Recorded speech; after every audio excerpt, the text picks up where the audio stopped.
मित्रांनो, तुम्हाला माहितीच असेल भारतीय स्टेट बँकेत प्रोबेशनरी ऑफिसर पदाच्या 2056 जागांसाठी भरती आलेली आहे. तर नेमके पदं काय आहेत, त्यानंतर शैक्षणिक पात्रता काय आहे, त्यानंतर फी किती आहे, शेवटची डेट किती आहे, सगळं काय आपण आजच्या व्हिडिओमध्ये पाहणार आहोत. परत ऑनलाईन फॉर्म कसा भरायचा ते सुद्धा आपण बघूया. चला तर मग हे जे काही टोटल 2056 पदं आहेत, तर बघा याच्यामध्ये पदाचं नाव आहे प्रोबेशनरी ऑफिसर, त्यालाच आपण PO असं काही म्हणतो. त्यानंतर बघा इथं तुम्हाला कॅटेगरी वाईज 4 दिसत असेल. तर बघा इथं SC किती आहेत टोटल पदं, यापैकी 324, ST आहेत 162, OBC 560, AWS आहेत 200, जनरलमध्ये आहेत 810, असे टोटल किती पदं आहेत मग 2056 पदं टोटलमध्ये आहेत. त्यानंतर बघा इथं शैक्षणिक पात्रतेचा जर विचार केला तर तुम्ही कोणत्या शाखेतील पदवीधर असले पाहिजेत. परत बघा याच्यामध्ये काय म्हटलं, जे उमेदवार पदवीच्या अंतिम वर्ष किंवा अंतिम सेमेस्टरमध्ये आहेत ते सुद्धा इथं अर्ज करू शकतात. हे जे काही SBI POचे पद आहेत ना, तर तुम्ही जर फायनल इयरला असाल ग्रॅज्युएशनच्या तर तुम्ही इथं बिनधास्त अर्ज करून घेऊ शकता. त्यानंतर बघा इथं वयाची अट जर आपण बघितली तर 1 एप्रिल 2021 रोजी तुमचा वय किती पाहिजे, 21 ते 30 वर्ष असलं पाहिजे. जर तुम्ही SC किंवा ST कॅटेगरीचे उमेदवार असाल तर तुम्हाला 5 वर्ष अजून सूट मिळणार त्यामध्ये, आणि जर तुम्ही OBC कॅटेगरीचे उमेदवार असाल तर तुम्हाला 3 वर्षे अजून सूट भेटणार आहे. बाकी मग PWD, एक्स सर्व्हिसमॅन याच्यासाठी सविस्तर माहितीसाठी तुम्हाला व्हिडिओच्या डिस्क्रिप्शनमध्ये एक PDF दिलेला आहे, तर ते PDF तुम्ही पाहून घ्यायचे. याच्यामध्ये संपूर्ण माहिती असणार आहे. जर आपण नोकरी ठिकाणचा विचार केला तर तुम्हाला संपूर्ण भारतामध्ये ही नोकरी करायची आहे. त्यानंतर बघा इथं जर आपण ॲप्लिकेशन फीबद्दल विचार केला, जर तुमची कॅटेगरी जनरल, AWS किंवा मग OBC असेल, मग ते महिला असो का कोणी असो, त्यासाठी तुम्हाला 750 रुपयाची फी लागणार आहे. बाकी मग तुमची कॅटेगरी SC, ST, PWD असेल तर मग तुम्हाला इथं 1 रुपयासुद्धा फी लागणार नाही. त्यानंतर बघा तुम्हाला या पदासाठी ऑनलाईन अर्ज करायचा आहे. तर ऑनलाईन अर्ज करण्याची शेवटची तारीख किती आहे, 25 ऑक्टोबर 2021 या दिवसापर्यंत तुम्ही ऑनलाईन अर्ज करू शकता. ऑनलाईन अर्ज कसा करायचा ते आपण पाहणारच आहोत. त्यानंतर बघा जर आपण परीक्षेचा विचार केला तर तुमची जी काही पूर्वपरीक्षा आहे तर पूर्वपरीक्षा नोव्हेंबर किंवा डिसेंबरमध्ये होणार आहे. आणि जर मुख्य परीक्षेचा विचार केला तर मग ती डिसेंबर 2021 तुमची परीक्षा होऊ शकते. यामध्ये थोडं कमी जास्तपणा पण होऊ शकते. ज्यावेळेस हॉल तिकीट येईल त्यावेळेस तुम्हाला मग कन्फर्म कळणार आहे. अधिकच्या माहितीसाठी तुम्हाला जी काही स्क्रीनवर ही PDF दिसत आहे तर ही PDF तुम्ही वाचून घ्यायचे. याच्यामध्ये संपूर्ण डिटेल दिलेली आहे. या PDFची लिंक आपण व्हिडिओच्या डिस्क्रिप्शनमध्ये सुद्धा दिलेली आहे. तिथे जाऊन सुद्धा तुम्ही ही PDF डाउनलोड करून घेऊ शकता. तुम्हाला ऑनलाईन अर्ज करण्याच्या आधी संपूर्ण PDF वाचून घ्यायचे, त्यानंतरच तुम्हाला ऑनलाईन अर्ज करायचा आहे. चला तर मग आता बघूया की ऑनलाईन अर्ज नेमका कसा करायचा आहे.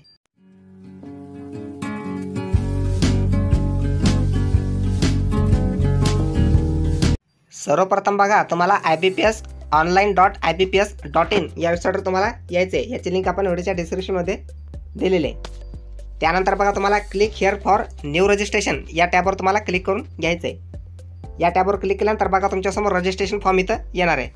तर फर्स्ट नेममध्ये तुमचं नाव टाकायचं आहे, त्यानंतर कन्फर्म करायचं आहे. मिडल नेममध्ये तुमच्या बाबाचं नाव कन्फर्म करायचं आहे, मिडल नेम. त्यानंतर लास्ट नेम टाकायचं आहे, लास्ट नेमसुद्धा इथं कन्फर्म करून घ्यायचं आहे. जसं तुम्ही तिथं डिटेल टाकसाल त्यानुसार मग तुमचं इथं फुल नेम येणार आहे. त्यानंतर बघा तुमचा जो काही मोबाईल नंबर आहे तो तुम्हाला मोबाईल नंबर या फील्डमध्ये टाकायचा आहे, कन्फर्म करायचं आहे परत. त्यानंतर तुमच्याकडे जर अल्टरनेटिव्ह नंबर असेल तर अल्टरनेटिव्ह नंबरसुद्धा तुम्ही तिथं टाकून घेऊ शकता. त्यानंतर बघा तुम्हाला इथं ईमेल ID टाकायचं आहे. ईमेल ID म्हणजेच तुमचं जे काही डोमेन नेम असते तर डोमेन नेमच्या आधीचा जो काही ॲड्रेस असतो तर तो ॲड्रेस तुम्हाला या फील्डमध्ये एंटर करायचा आहे. त्यानंतर डोमेन नेमच्या बादचं म्हणजे @ समोरचा जो काही ॲड्रेस असतो, मग तो gmail.com किंवा मग hotmail.com यापैकी कोणता जो काही असणार आहे तो तुम्हाला इथं सिलेक्ट करून घ्यायचा आहे. त्यानंतर बघा तुमचा जो काही संपूर्ण ईमेल असतो जसा जनरली तर तो तुम्हाला इथं एंटर करून घ्यायचा, म्हणजेच तो कन्फर्म करायचा आहे. सोबतचा जो काही कॅप्चा कोड तुम्हाला दिसत आहे तो फिल करायचा आणि त्यानंतर सेव्ह अँड नेक्स्ट या बटनावर क्लिक करून घ्यायचं आहे. त्यानंतर बघा तुमची जर डिटेल इथं संपूर्ण बरोबर असेल तर मग तुम्हाला ओके या बटनावर क्लिक करायचं आहे, आणि जर ती चुकली असेल तर मग कॅन्सल करून ती डिटेल तुम्हाला बरोबर करून घ्यायची. त्यानंतर बघा तुमचा रजिस्ट्रेशन नंबर आणि तुमचा जो काही पासवर्ड आहे तर तो तुम्हाला स्क्रीनवर दिसत आहे, त्याचा तुम्हाला SMS सुद्धा येणार आहे. त्यानंतर बघा खाली आता तुम्हाला काय करायचं आहे, इथं फोटोग्राफ, त्यानंतर तुमची जी काही सिग्नेचर आहे ही तुम्हाला इथं अपलोड करून घ्यायची आहे. तर फोटो आणि सिग्नेचर हे तुम्हाला कोणत्या साईजमध्ये अपलोड करायची त्यासाठी बघा तुम्हाला इथं guidelines for scanning the photograph and signature इथं दिलेलं आहे. ठीक आहे, तर या लिंकवर तुम्हाला क्लिक करून घ्यायचं आहे, म्हणजे तुमचा जो काही फोटो आणि सिग्नेचर आहे याची साईज वगैरे किती पाहिजे ते तुम्हाला कळणार आहे. एक PDF येणार आहे, ही तुम्हाला डाउनलोड करून घ्यायची आहे. या PDFमध्ये तुमचे जे काही डॉक्युमेंट आहेत तर त्याची साईज किती पाहिजे ते तुम्हाला इथं येणार आहे. तर बघा तुम्हाला इथं डिक्लरेशन वगैरे कोणतं असणार आहे तर हे तुम्हाला इथं डिक्लरेशन अपलोड करून घ्यायचं आहे. तर या डिक्लरेशनचा फॉर्मॅट मी व्हिडिओच्या डिस्क्रिप्शनमध्ये देत आहे. ठीक आहे. त्यानंतर बघा तुमचा जो काही फोटोग्राफ आहे तर हा तुम्हाला फोटोग्राफ 200x230 पिक्सेलमध्ये तो अपलोड करून घ्यायचं आहे. परत त्या फोटोग्राफची साईज किती पाहिजे, 20 ते 50 KB दरम्यान असली पाहिजे. त्यानंतर बघा तुमचा जो काही इथं तुम्हाला सिग्नेचर अपलोड करायची आहे, तर सिग्नेचर तुमची 140x60 पिक्सलमध्ये ती असली पाहिजे आणि त्याची साईज किती असली पाहिजे, साईज त्याची 10 KB ते 20 KB पर्यंत असली पाहिजेत. त्यानंतर बघा तुम्हाला डाव्या हाताचा इथं थंब इम्प्रेशनसुद्धा अपलोड करायचं आहे, तर त्याचं डायमेन्शन किती पाहिजे पिक्सलमध्ये 240x240 पिक्सलमध्ये ती असली पाहिजे आणि साईज किती पाहिजे 20 ते 50 KB पर्यंत. त्यानंतर बघा तुम्हाला जे काही मी 100 रन डिक्लेरेशन दाखवलं होतं, तर ते डिक्लेरेशन फक्त इंग्लिश लँग्वेजमध्ये तुम्हाला लिहायचं आहे, ब्लॅक पेननं लिहायचं आहे व्हाईट पेपरवर. ठीक आहे, तर त्याचा जो काही डायमेन्शन आहे डिक्लेरेशनचा, तर त्या डिक्लेरेशनचे डायमेन्शन किती पाहिजे 800x40 पिक्सल असले पाहिजे आणि जर फाईल साईज आपण बघितली तर 50 KB ते 100 KBच्या दरम्यान असली पाहिजे. आणि हे जे काही सगळे डॉक्युमेंट आहेत, तर हे सगळे डॉक्युमेंट तुम्हाला .jpg किंवा मग JPG या फॉर्मॅटमध्ये ते असले पाहिजे, जसं की तुम्हाला इथं फाईल टाईप दिसत असेल. तुम्हाला डॉक्युमेंट रिसाईज करताना काही प्रॉब्लेम येत असेल तर याआधी आपण हा व्हिडिओ बनवला होता, तर हा व्हिडिओ तुम्ही पाहून घ्या. या व्हिडिओची लिंक आपण व्हिडिओच्या डिस्क्रिप्शनमध्ये दिलेली आहे. ठीक आहे, त्यानंतर बघा तुम्हाला बॅक यायचं. आता तुमचा जो काही इथं फोटो तुम्हाला अपलोड करायचा आहे, तर इथं जे काही चूज फाईल दिलेलं आहे, तर या चूज फाईल या बटनावर क्लिक करायचं. तुमचा जिथे काही फोटो असणार आहे, तर मग तो तुम्हाला इथं सिलेक्ट करून घ्यायचा आहे. तर बघा जसे की तुम्हाला इथं स्क्रीनवर दिसत असेल, जो तुम्ही इथं डॉक्युमेंट अपलोड करणार आहात त्याचा प्रिव्ह्यू तुम्हाला इथं पाहायला मिळणार आहे. तसंच आता तुम्हाला तुमचे जे काही सिग्नेचर आहे, तर ही तुम्हाला अपलोड करून घ्यायचे. तर इथं जे काही चूज फाईल बटन आहे यावर क्लिक करून तुमची जिथं काही सिग्नेचर असणार ती तुम्हाला इथं सिलेक्ट करून घ्यायचे. बघा तुम्हाला त्याचा प्रिव्ह्यूसुद्धा इथं पाहायला मिळणार आहे. डॉक्युमेंट अपलोड करताना एक गोष्ट आणखीन लक्षात ठेवायची की तुमचे जे काही फाईलचे नाव असतात, तर ते फाईल नेम तुम्हाला व्यवस्थित द्यायचं आहे. त्याच्यामध्ये जर स्पेसेस वगैरे असले तर मग ती फाईल अपलोड होत नाही. ठीक आहे, त्यानंतर बघा तुम्हाला इथं खाली जे काही उजव्या हाताला नेक्स्ट बटन आहे, तर या नेक्स्ट या बटनवर तुम्हाला क्लिक करून घ्यायचं आहे. आता बघा इथं कॅटेगरीमध्ये तुमची जी काही कॅटेगरी असणार आहे SC ST OBC general EWS, त्यापैकी तुम्हाला ती कॅटेगरी इथं सिलेक्ट करून घ्यायची तुमची जी काय असणार आहे ती. ठीक आहे, त्यानंतर बघा तुम्हाला इथं हे वाचून घ्यायचं आहे, ओके करायचं आहे. त्यानंतर बघा इथं जी काही सबकास्ट आहे, तर सबकास्ट तुम्हाला इथं टाकून घ्यायची. ठीक आहे, त्यानंतर बघा इथं are you a person with benchmark disability of 40% and above. जर तुम्ही 40% वर डिसेबल असाल तर तुम्हाला यस करायचं आहे. यस केल्यानंतर बघा तुम्हाला इथं तुमची टाईप ऑफ डिसेबिलिटी, त्यानंतर sub type of disability for D&E, त्यानंतर सब टाईप ऑफ डिसेबिलिटी, ही तुम्हाला सगळं काही डिटेल भरून घ्यायचे. आणि जर तुम्ही डिसेबल नसाल तर मग नो ऑप्शन तुम्हाला सिलेक्ट करून घ्यायचं आहे. ठीक आहे, त्यानंतर बघा तुम्हाला डायरेक्ट इथं religion to which you belong, तुमचा जो काही रिलिजन आहे म्हणजे तुमचा जो काही धर्म आहे, तर तो तुम्हाला इथं सिलेक्ट करून घ्यायचा लिस्टमधून जो काय असणार आहे तो.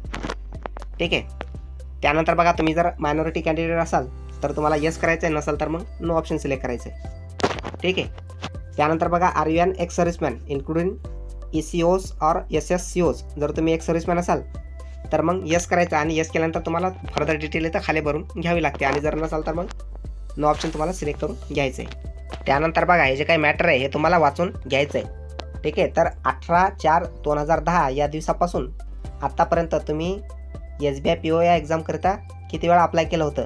तुम्ही जर प्रीसाठी जर अप्लाय केला असेल तर तुमचा इथं चान्सेस पकडल्या जाणार नाही. फक्त तुम्ही जर मेन्समध्ये अपेअर झाले असाल तर तो तुम्हाला इथं चान्स टाकून घ्यायचा आहे.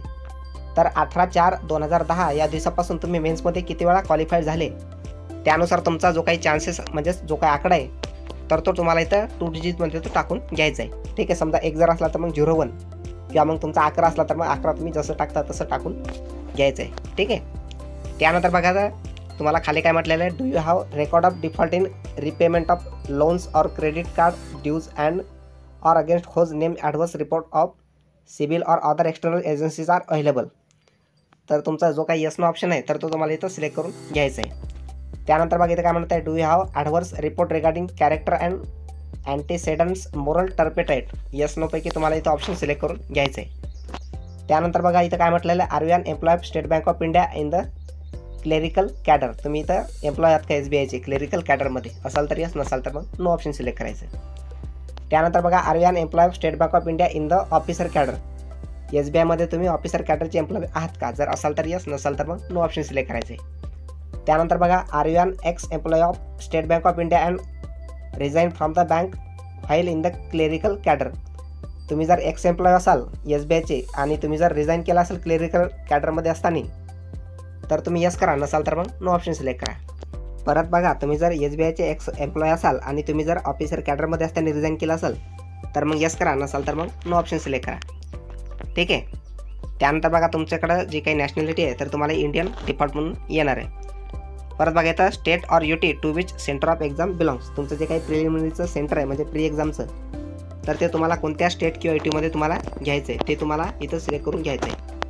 ठीक आहे. त्यानंतर बघा तुम्हाला स्टेट कोड ॲटोमॅटिक येणार आहे. त्यानंतर बघा इथं सेंटर ऑफ एक्झामिनेशनमध्ये तुम्हाला कोणत्या जिल्ह्यामध्ये तुमचं प्रीचं सेंटर घ्यायचं आहे तो तुम्हाला इथं डिस्ट्रिक्ट सिलेक्ट करून घ्यायचं आहे. तसंच बघा इथं मेन्ससाठी तुम्हाला स्टेट किंवा युटी तुम्हाला सिलेक्ट करून घ्यायचं आहे, ज्या स्टेट किंवा युटीमध्ये तुमचं मेन्सचं सेंटर पाहिजे तुम्हाला ते.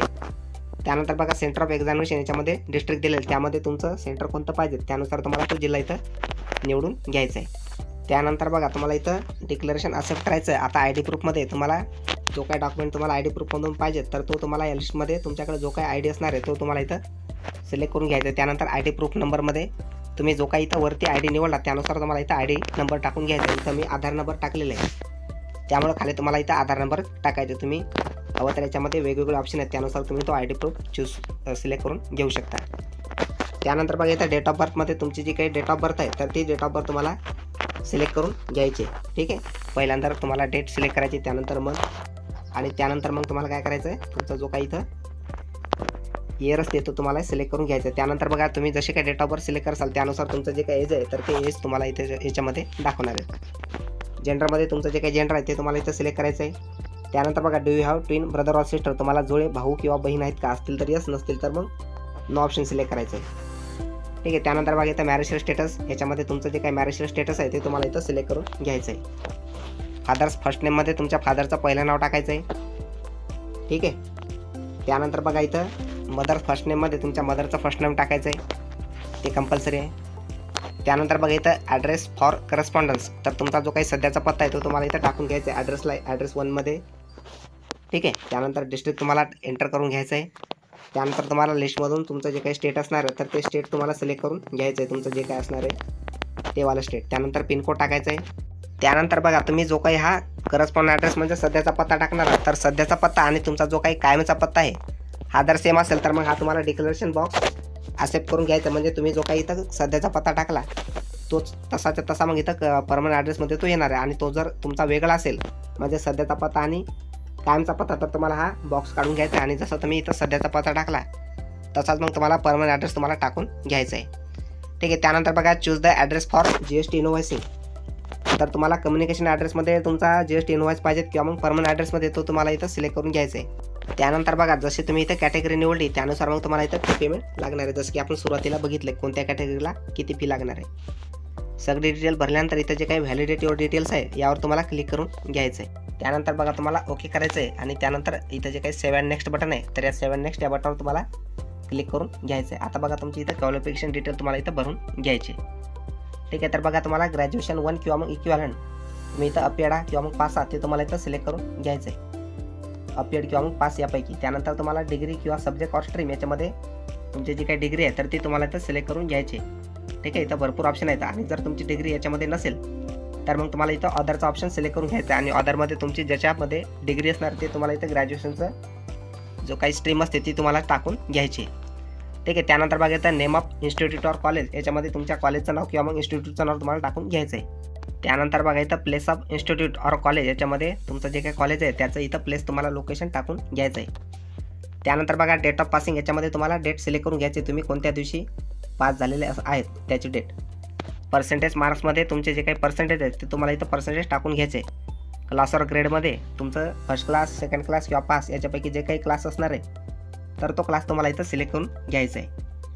ठीक आहे. त्यानंतर बघा तुम्हाला इथं जर तुमचं पोस्ट ग्रॅज्युएशन असलं ते सुद्धा इथं टाकून घेऊ शकता किंवा मग एखादं जर तुम्हाला प्रोफेशनल क्वालिफिकेशन आहे तुमच्याकडं ते सुद्धा तुम्ही इथं टाकून घेऊ शकता. त्यानंतर बघा इथं इंटिग्रेटेड ड्युअल डिग्री जर असेल तुमच्याकडं तर ती सुद्धा तुम्हाला ग्रॅज्युएशनसारखी डिटेल इथं भरून घ्यायची आहे. आधारमध्ये तुम्ही MSc टायपिंग असं काय टाकून घेऊ शकता. त्यानंतर बघा तुम्ही जर SC ST किंवा मग रिलिजियस मायनॉरिटी कम्युनिटीचे उमेदवार असाल तर तुम्हाला इथे SBIमध्ये ट्रेनिंग घ्यायची की नाही, यस नोपैकी तुम्हाला ऑप्शन सिलेक्ट करून घ्यायचं आहे. जर तुम्ही यस केलं तर तुम्हाला प्री एक्झामची ट्रेनिंग कुठं घ्यायची ते तुम्हाला स्टेट सिलेक्ट करावं लागते आणि त्या स्टेटनुसार तुम्हाला इथं डिस्ट्रिक्टसुद्धा सिलेक्ट करून घ्यायचं आहे. त्यानंतर बघा इथं लँग्वेज नोनमध्ये तुम्हाला ज्या ज्या लँग्वेज येतात ते तुम्हाला मॅन्युअली इथं टाकून घ्यायचे. तर बघा इथं मी मराठी, हिंदी आणि इंग्लिश ही लँग्वेज एंटर करून घेतलेली आहे. त्यानंतर बघा तुम्ही ज्या काही इथं लँग्वेज टाकल्या त्यानुसार तुम्हाला ती वाचता येते का, लिहिता येते का आणि बोलता येते का त्यानुसार तुम्हाला हे ऑप्शन सिलेक्ट करून घ्यायचे. ठीक आहे. तुम्हाला जर एखादा ऑप्शन येत नसेल तर मग ही अनटिक मार्क तुम्हाला करून घ्यायचं आहे. ठीक आहे. त्यानंतर बघा इथं व्हॅलिडेट युअर डिटेल्स या बटनवर परत एकदा क्लिक करून घ्यायचं आहे. त्यानंतर बघा ओके या बटनावर क्लिक करायचं आहे आणि आता सेव्ह अँड नेक्स्ट हे जे काही बटन आहे तर यावर तुम्हाला आता परत एकदा क्लिक करून घ्यायचं आहे. ठीक आहे. त्यानंतर बघा तुम्ही जो काही इथं तुमचा जो काही ॲप्लिकेशन फॉर्म आहे तर तो तुम्हाला ॲप्लिकेशन फॉर्म व्यवस्थित पाहून घ्यायचा आहे. ठीक आहे. या फोटोच्या खाली जे काही डिक्लेरेशन आहे हे तुम्हाला एक्सेप्ट करायचं आहे. त्यानंतर बघा तुम्हाला परत खाली जायचं आहे. खाली जे काही इथं डिक्लेरेशन आहे तर हे डिक्लेरेशन तुम्हाला सिलेक्ट करून घ्यायचं आहे. जर तुमचं नेम वगैरे चेंज झालं असेल तर मग इथं जे काही 3 नंबरचं डिक्लेरेशन आहे हे सुद्धा तुम्हाला एक्सेप्ट करून घ्यायचं आहे. जर तुमचं नेम चेंज नसेल झालं तर मग तुम्हाला ते डिक्लेरेशन एक्सेप्ट करायचं नाही आहे. त्यानंतर बघा जे काही सिग्नेचर आहे त्याच्या खालचं सुद्धा जे काही डिक्लेरेशन आहे हे तुम्हाला एक्सेप्ट करायचं आहे. आणि त्यानंतर कंप्लीट रजिस्ट्रेशन या बटनवर तुम्हाला क्लिक करून घ्यायचं आहे. जर तुमची सगळी डिटेल एकदम व्यवस्थित असेल तर तुम्हाला ओके करायचं आहे. आणि जर ती डिटेल तुम्हाला असं वाटलं की चुकलं तर कॅन्सल करून ती आधी एडिट करून घ्यायची. त्यानंतर मग तुम्हाला समोरची स्टेप करून घ्यायची.